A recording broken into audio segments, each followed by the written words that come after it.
Game changer. ఎలా ఉంది అంటే, వీడియోలోకి వెళ్ళే ముందు ఫస్ట్ ఎవరైనా సరే మన ఛానల్కి వచ్చినట్లయితే ఫస్ట్ కింద సబ్స్క్రైబ్ బటన్ ఉంటుందండి, ఈ సైడు సబ్స్క్రైబ్ చేయండి, బెల్ ఐకాన్ ఆల్లో పెట్టుకోండి.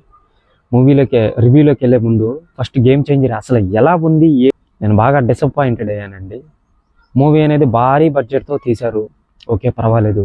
నేను కూడా భారీ అంచనాలతో వెళ్ళా. సో ఎలా ఉందంటే మూవీ అనేది నాకేం నచ్చలేదు. అక్కడక్కడ ల్యాగ్ అనిపించింది, చాలా ల్యాగ్ అనిపించింది. ఫస్ట్ హాఫ్ కానీ సెకండ్ హాఫ్ కానీ ఏదో ఆ ఇంటర్వెల్ సీను లాస్ట్ సీను పర్వాలేదు అని అనిపించింది. ఎస్జే సూర్య, రామ్ చరణ్ మధ్యలో జరిగే వారు అప్పుడప్పుడు కామెడీ అనేది పెట్టేశారనమాట. సో అదొక మైనస్. సో ఇంకా ఏదైనా ఉంది అని అనుకుంటే పొలిటికల్ పరంగా బాగానే తీసుకొని వచ్చాడు అని అనిపిస్తుంది, కానీ అంతకేం లేదు. పక్కా ఉన్నట్టు చెప్పాలి కదండి. రామ్ చరణ్ ఫ్యాన్స్కి ఇదొక భారీ అంచనాలతో వచ్చిన మూవీ అనేది ఫెయిల్ అవ్వడం అనేది ఇట్ ఈస్ నాట్ కరెక్ట్.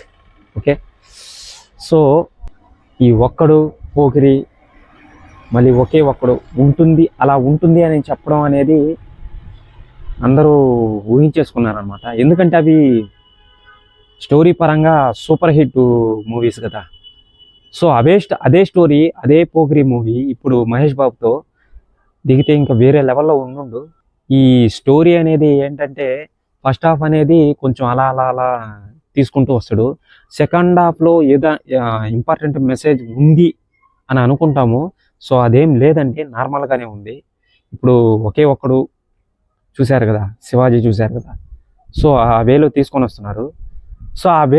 వస్తున్నారు, పర్వాలేదు. ఇప్పుడు అప్పట్లో ఒకే ఒక్కడు మూవీ అనేది జనాలందరికీ ఎక్కిందనమాట.